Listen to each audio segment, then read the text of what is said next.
Hey everybody, it's Pete from MyJewelryBench.com. Today what we're going to work on is whether or not you should upgrade to Blender 3.0. Yes, Blender 3.0 has come out. It's been out for a few days. There's a lot of people doing videos on it, and I thought I'd cover some of the major features of Blender 3.0 from the last or previous long-term support versions, and whether or not you should upgrade. And there's some considerations as to whether or not it's going to make your life a little better or a little worse, depending on how you use Blender, and specifically add-ons for Blender. So let's get started. And of course, while you're here, check out my channel. There you're going to find a whole lot of playlists and videos covering clock repair, watch repair, jewelry design, jewelry repair, and other things, 3D printing, getting ready for casting, things like that. So if you're not a subscriber, please consider subscribing to my channel. And if you like this video, by the time you watch it, hit the like button because it does help my channel grow. Thanks a lot, and let's get started. Okay, so here you can see the splash screen for Blender 3.0. It's right here, and this is the new version of Blender that I've just installed on my Macintosh. Now, I do want to cover this. I'm using a little bit of an older Macintosh to do this, and there are some very good features in Blender 3.0 that unfortunately for Macintosh users will not be available. And for most of you, you do know what those are, but I'm just going to go through a list of the one major thing that is not available to us Macintosh or Apple users who are going to be upgrading to Blender 3.0.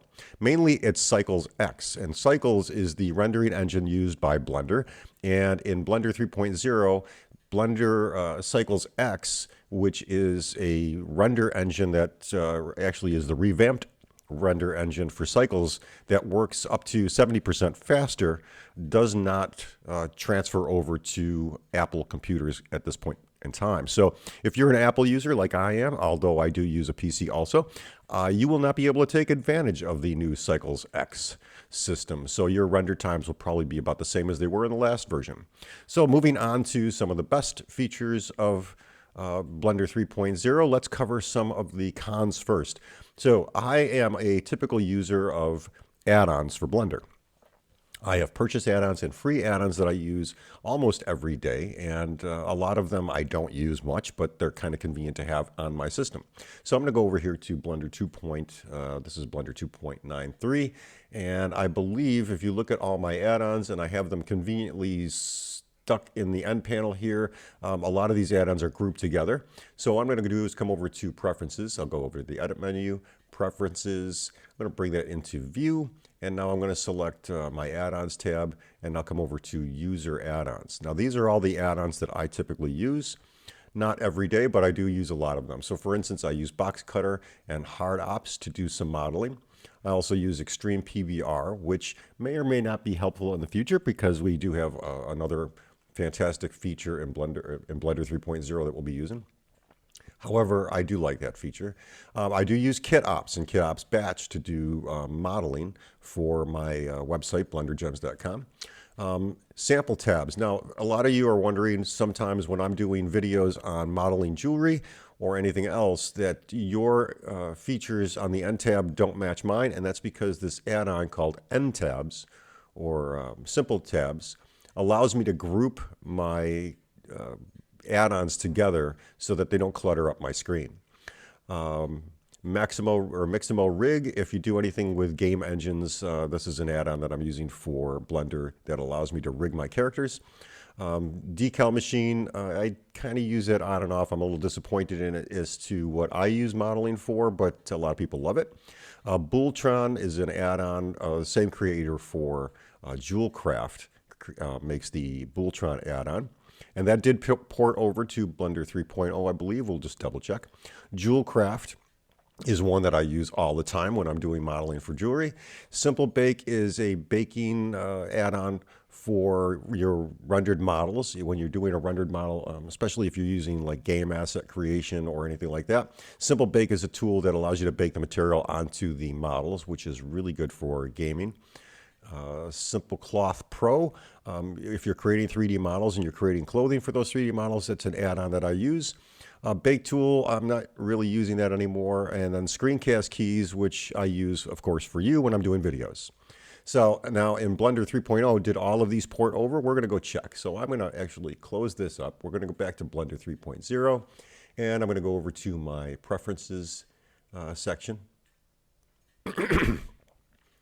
Now it brings in, the nice thing is if you already have Blender installed on your computer, and one caveat for that, if you are a Macintosh user, I would suggest going over to your Finder and going into the Applications folder and changing the name of your current Blender version that you are using and adapted to, and change it to whatever version that is. For example, I'll show you mine. In my Applications folder, I have Blender 2.93.4, and then I have the new Blender 3.0 app. And what I've done is, because in a Macintosh or an Apple computer, you're going to get just blender.app. Go and change that name. It's not going to change anything else or affect it, just changing the name in the Finder. And then when you install the new version, you won't overwrite your old version, which is kind of a thing that us Apple users have to consider. You can see that in my list of preferences for Blender 3.0 and my user add-ons, not all my add-ons ported over. So for instance, and I'm going to pull up the other list here. So we've got both of those. Go to Blender 2.9, go to Preferences, and here's the list of add-ons that I use in Blender 2.9 that I'm used to using. I'm just going to pull this over here, put it out of the way. We'll go back to Blender 3.0, show the preferences. So I've got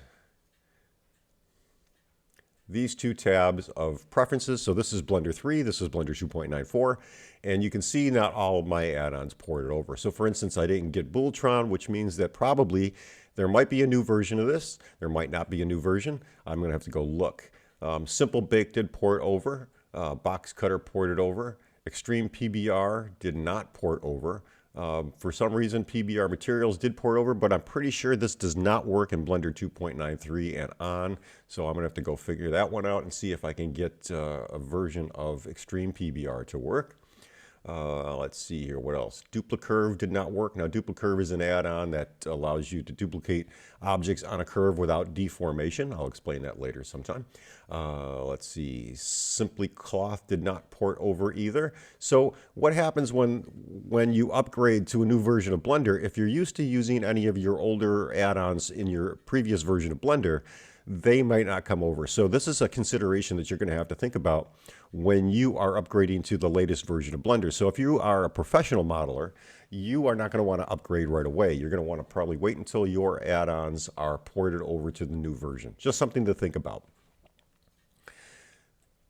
Again, this is going to result in me having to go look up any of the paid add-ons I have and any of the free add-ons I use to see if there are versions for Blender 3.0, if they're out or when they're coming. And if they're not available in the current version of Blender right now, I might have to wait a month or two before those developers actually update those particular add-ons to work with Blender 3. Keep that in mind. It is very important. Okay, so I'm going to close these two preference boxes up, and we are going to work our way over to Blender 3.0, and let's talk about some of the features and changes in Blender 3.0. Okay, so let's start with Cycles X, which a lot of you PC users are going to be very, very happy to use. And I'm not going to do a video on Cycles X because a lot of people already have done videos on Cycles X. You can go take a look at Cycles X in version 3.0 and see what those improvement ratios are. You will see, like I said, a massive improvement, anywhere from 20% to 70% render time improvements, which if you do any rendering whatsoever, which I do, you are going to be very impressed with. However, again, Macintosh users, Apple users, we don't get that feature yet. Probably will be available for the Apple silicone chips in the future. However, I think right now, if you want to have a computer that does use the render or Cycles X rendering system, you're going to have to use a PC with either Windows 10 or Windows 11. So if we come over to the rendering tab here, you can see it defaults to Eevee. And if we go down to Cycles, it's going to default to Cycles X. And then you have your settings here on the side for your rendering. And I'm just going to make this tab just a little bit bigger so that we can see some of these features here. Now, you can see here I'm using Simple Bake add-on, and there is a new version, so I should probably go update that. I'm not going to do it right now because I just want to show you Cycles X here on a Macintosh is really not going to give us any improvement. I will try to make a little video clip on my PC so that you can see those features. Okay, so that's one thing, and again, that is a major improvement for anybody who does rendering. In addition to that, there are some new sample tools and preferences. So if we go over to preferences and we look for our interfaces, you can see some of the interface options have changed, not many. Again, if you installed Blender 3.0 on your system and you do have your previous version out, all your previous settings will also port over to the new version. So you do still have the themes, the viewport settings, and however you set those up in your previous version. If this is new, you're going to get all the default settings, or if you did not port over your settings, they're just going to be default Blender 3.0 standards. In addition to rendering, we do have a new denoise option. So if we come over here to Blender and we come over to the render settings, where is that? Blender 3.0, and we select our render tab. We have some new denoising options.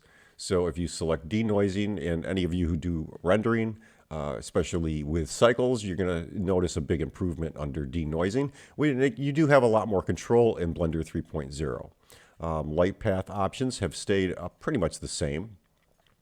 And there are some other options in here that will have changed a little bit, but not that much, other than performance improvements. So there's something to think about. Now, if you are going to use cycles, whether it's on a PC or a Apple computer, look for your GPU. If you have a supported GPU, it'll show up here. If you don't, then it's not going to.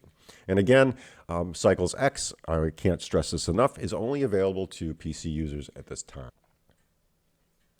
So one of the biggest features in Blender 3.0, and we've been waiting for the final version to come along and help us out with this, is that a lot of you know that having an asset library full of all the models you've created, downloaded, or purchased is a wonderful thing to have at your fingertips. For instance, in Jewelcraft, under Assets, I have my library attached to it, and I've showed you guys how to do the jewelry library. If you've purchased my library add-on, Jewelcraft has a library where you can just come over here and select, for instance, if I have coin bezels, it brings up all the coin bezels. I can select one and then just import it into my scene. So that's a nice thing to have as modelers, because then we can just come over to already existing models that we've already created, and then we can add in those particular models right into our frame that we are modeling. So I can come over here, select this head, whichever head I want, and just import it, and it comes right in. I can rotate it, do whatever I want with it, and continue modeling like a pro. So now those are typical add-ons that we've seen up until Blender 3.0. Blender 3.0 has its own built-in asset library feature. So that's kind of convenient. And if we drag up a new window here and we select the asset browser, which is right here, you can see that we have this library that is currently empty. Now here's one thing to remember. The asset browser in Blender uses a Blender file. So if you want to create a new file, you can come over here and select a new file, and basically it's a new Blender file. So I can come over here, create a new file, or select a current file, and then whatever I have in that library will also be in this asset browser. However, just don't call it something stupid like test file. You're going to name it as my objects or my asset library. So you can go ahead and create a new Blender file and then stick or attach all your models into this direct from Blender. And I'll show you how to do that in the next video, but we're going to cover that in much more detail. This is one great feature that Blender has needed for a long, long time. I've been using Blender for about 7 years now, and I wish this feature was built into Blender every time I've installed a new version of it, and thankfully it is here now. So we'll cover asset browsing, or the use of the asset browser, in much more detail in the next video. And along with that, I'm going to be doing daily tutorials on how to get started with Blender 3.0 and what it's used for. Also in Blender 3, we get our layers back. So we have this little layer button here where we can turn on all our layers or turn off all our layers and then select them. That's a nice feature. If you work with layers and you want to hide them instantly, you can come over here and work with those and basically turn them on and off. which is one cool thing. Like I said, if you do need to use them, this was a feature that was in Blender 2.79 and some of the older versions, and it kind of went away with Blender 2.82. So the layers are back, and you can turn them all off or all on with this little drop-down button. So these little layer slots are available now, again, as modelers. It's a nice feature, especially if you want to hide certain things in other layers. Another feature in Blender 3.0 that you're not going to see, basically in the front end, is a performance to reading and writing files, which allows the reading and writing of your data files a little quicker, which is a nice feature. Especially if you're using a slower or older computer and you're doing like light level modeling, you're going to appreciate the fact that the read-write system has been basically doubled in speed, which is kind of a nice thing for us, especially since I save my files constantly and I will create new files continuously as I move along. Okay, so there was one more thing that I found that really, something that I use infrequently, but I like to have access to it, which was the Blenderkit add-on, which the Blender organization did include in most of the previous versions over the last few years. Unfortunately, it's gone. It's a separate add-on. It's completely separated from Blender at this point. So if you are used to that Blenderkit add-on for Blender that used to be built in, just know that you'll have to go to their website, which is this location, blenderkit.com. And you will have to download the new file. So big change, it's not included with Blender 3.0. You can, however, download it here and install it as an add-on. When you do, just like any other add-on, go over to your preferences, select Install, find your add-on that you downloaded, which for me is in my Blender add-ons. I'm going to select Blenderkit and hit the Install. And it comes up, Blenderkit Library. If I hit the checkbox, it should activate it.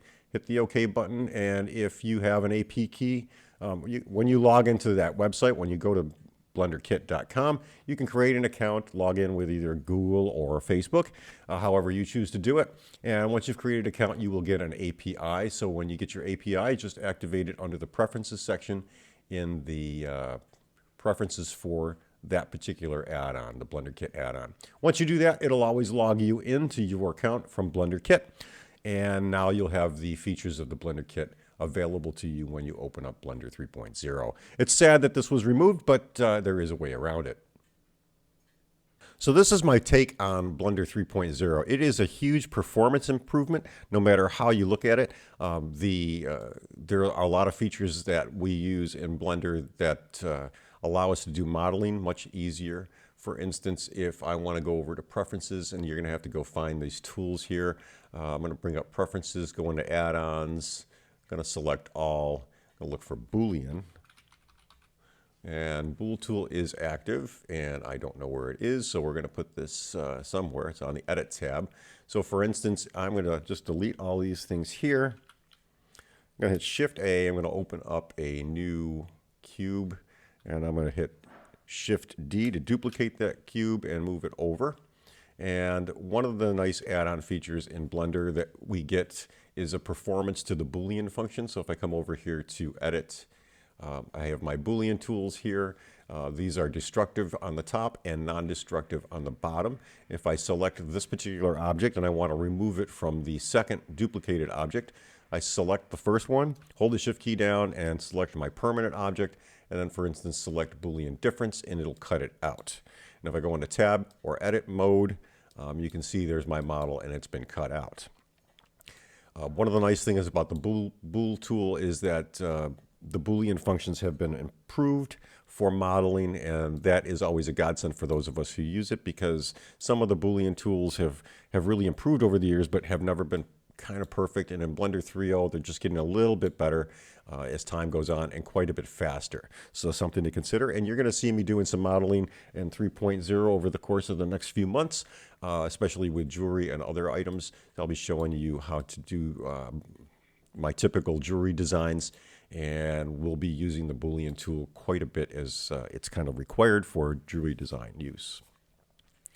Again, if you are a Macintosh or Apple user, you are going to be limited to some of the features that are available, as they haven't migrated over to the Intel version of the Mac OS. However, like I said, probably in the next few months we may see an improvement for Apple silicone chips. So those of you who do have newer Apple computers may benefit from the improved Cycles X performance. That may be a reason or a boon for Apple, as they might be able to sell some more computers. So guys, let's close it here, and your thoughts, leave them in the comments section below on what you think of Blender 3.0. Again, I don't particularly recommend that you upgrade right away until you make sure, if you are an add-on aficionado and you use a lot of paid add-ons especially, if you use them daily, you might want to wait until those add-ons have been updated for Blender 3.0. If you are just somebody who wants to tinker, then you're going to appreciate some of the videos that are coming up, and I'm going to show you and basically teach you how to do some modeling with Blender 3.0, especially for people who are new to Blender. Since this is a major improvement and a major release for Blender, we're going to try to migrate here to this version as time goes on. Thanks for watching, guys. If you like this video, please give it a thumbs up. And if you are not a subscriber, consider subscribing. I'm going to cover in my next video a more detailed use of the asset browser in Blender 3.0, since that is one of the biggest things that we've needed in Blender is basically a built-in asset library. So now that we have it, we're gonna go into some detail on how to use it. Take care, guys, and have a great weekend.